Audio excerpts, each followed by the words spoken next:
Good morning, everyone. Today we're going to talk about the effects of AI and automation on the long haul trucking industry and why it's important to you to pay attention, even if you're not in this industry.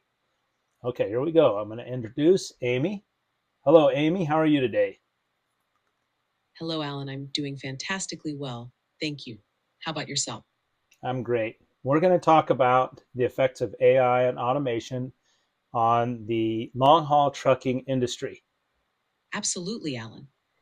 The long haul trucking industry is ripe for transformation with the advancement of AI and automation. Self driving trucks are a key development, promising increased efficiency and reduced labor costs. However, they also bring concerns about job displacement. It's estimated that automation could impact a significant percentage of the 3.5 million truck drivers in the US alone. Wow, how many truck drivers are there in the entire world? There are an estimated 20 million truck drivers worldwide. The numbers vary greatly from country to country, with the US, China, and India having some of the highest counts. Automation could impact many of these jobs, but the rate and extent will depend on various factors, including technological advancements and regulatory environments. What is the timeline for full automation over the next 10 years? Full automation in the long haul trucking industry might not be widespread in the next 10 years, but will likely see significant advancements. Some estimates suggest that by 2030, a considerable portion of long haul routes could be serviced by autonomous trucks, particularly in regions where regulations and infrastructure support it. However, full adoption might take longer due to technological, regulatory, and social challenges. Okay, so in the next 10 years, what is the expected displacement of long haul truckers? In the next 10 years, it's projected that a significant number of long haul truckers could be displaced due to automation. Estimates vary, but some studies suggest that up to 30 to 50% of long haul trucking jobs could be at risk. The pace of displacement will depend on various factors, including the speed of technology adoption and the ability of the workforce to adapt to new roles. So, how many people would that be displaced in the United States in 10 years? With around 3.5 million truck drivers in the United States. If 30 to 50% were displaced by automation in the next 10 years, that would equate to approximately 1.05 to 1.75 million people. This is a significant number, highlighting the importance of preparing for such transitions in the workforce. So, what are these folks expected to do, and what will be the impact on their families? Many displaced truck drivers may need to transition to other industries or roles, which could require retraining and upskilling. This transition can be challenging, especially for those who have spent many years in trucking. The impact on families could be significant, with potential financial strain and the need to adapt to new routines. Support systems, such as government programs for retraining and community support, will be crucial to help these individuals and their families navigate the transition. Okay, so what I like to think about this as is you're talking mostly about the primary effects of losing a career in trucking. What about the secondary effects? What happens to all those people in the industry and their careers? Uh, can you talk a little bit about that? Certainly, Alan, the secondary effects of job impacts extend beyond the drivers. Industries that rely on trucking, such as logistics, truck stops, repair services, and even hospitality, could feel the ripple effects. Jobs in these sectors could be affected as the demand for traditional trucking services changes.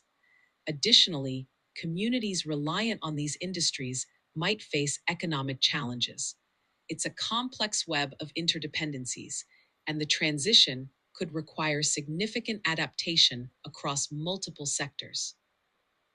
Okay, so now we've talked about that effect. I like to think of one more effect that I call a tertiary effects, and that is what will it do to economy, investments, uh, and people as a whole when all of these displaced workers are trying to find jobs in other fields that have yet displaced workers.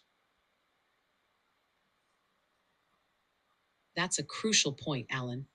Tertiary effects could include shifts in the overall economy, with displaced workers entering fields that may already be saturated or struggling to absorb new labor. This could lead to increased competition for jobs, potentially driving down wages in some sectors. Moreover, there could be wider economic implications, such as changes in consumer spending patterns and investment priorities. Societal impacts could include increased pressure on social safety nets and a potential need for new approaches to education and training to prepare the workforce for future demands.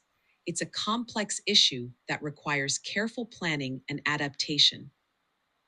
But in the reality, what's happening is jobs from every sector will be displaced. And these folks, along with millions and millions of other folks, are all going to be looking for different ways to provide for their families.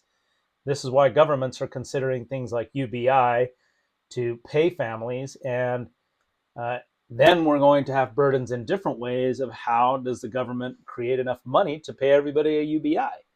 So um, go ahead and sum up your thoughts on this, and then we'll talk about a possible solution as I let you go, Amy. You've highlighted a critical issue, Alan. As automation displaces jobs across various sectors, the challenge of providing for displaced workers becomes a societal concern. Universal Basic Income, UBI, is one potential solution being considered to support families. However, implementing UBI raises questions about funding and the role of government.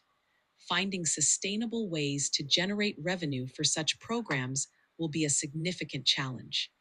Overall, addressing these complex issues will require innovative thinking, collaboration, and a willingness to adapt to a rapidly changing world. That's great. And I want to thank Amy for coming and giving us her thoughts on this. Remember that she has read billions of documents on the web. She's far more up to things and studies than we as humans are. The problem here is that AI disruption is inevitable. Millions of jobs like these will disappear. And automation isn't just coming, it's here. Companies are investing billions to replace human labor. I see it every day in sales, in voice assistants, in software engineering. Most people simply aren't prepared. And I'm not prepared. I really don't know the exact answers, but you know what is important is that we work together to find these solutions. Because ignoring this shift means falling behind, losing income, struggling to find work, missing out on opportunities, economic stress. That problems are prolific. We have a proposed solution we call YPC Edge, and it's really a collaboration where people are coming together to help find that solution. Um, so we don't just talk about the problem, we're building a roadmap to success. We're learning how to pivot, upskill, and create new income streams in the AI economy. YPC Edge itself is one of those potential income streams. So uh, our intent is to find a solution before it's too late, to actually be the answer when governments are struggling and looking how to solve the problems. I invite you to visit whenaicomes.com and attend our free webinar where we talk about moving forward together.